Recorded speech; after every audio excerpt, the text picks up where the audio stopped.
రాందాడే phone switch off చేసి పడేసింది sir తీసుకొని. ఫోన్ స్విచ్ ఆఫ్ చేసి ఎస్ఐ సార్ తినిపోయాడు సార్.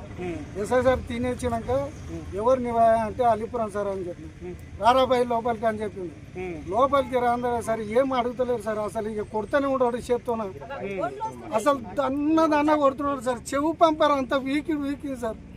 కొట్టినాక చేతులు దాపా అని చెప్పి అది లబ్బర్ తీసుకున్నాడు సార్. లబ్బర్ తీసుకుంటే నేను ఒకటి చెప్పిన సార్ నేను తప్పు చేయలేదు, ఊళ్ళోకి పోయి ఎంక్వైరీ చేయండి.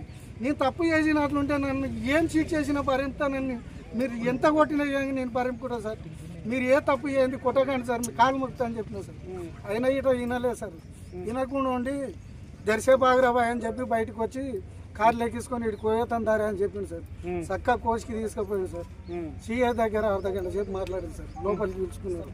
నన్ను ఒక గోడకు నిలబెట్టింది సార్. ఇట్లా కూకున పెట్టింది. గోడ కూకున పెట్టి దీని మీద బూటు కాలుతున్నా నిలబడి అసలు కొట్టును అది నన్ను వాడుతున్నాడు సార్. నా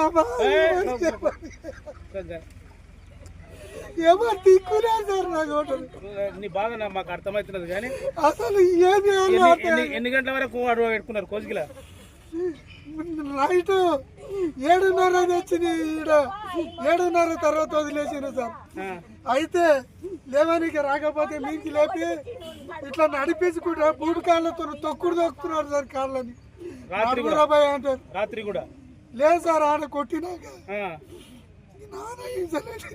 ఆడ నుంచి ఈడికి తీసుకొని వచ్చిరా మళ్ళా?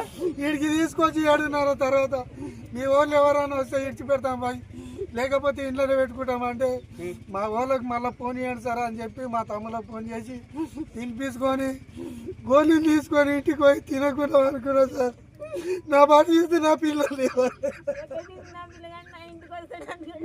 నేను ఎవరితో పోయేటోని అతి దారుణంగా కొట్టింది సార్. మేమైతే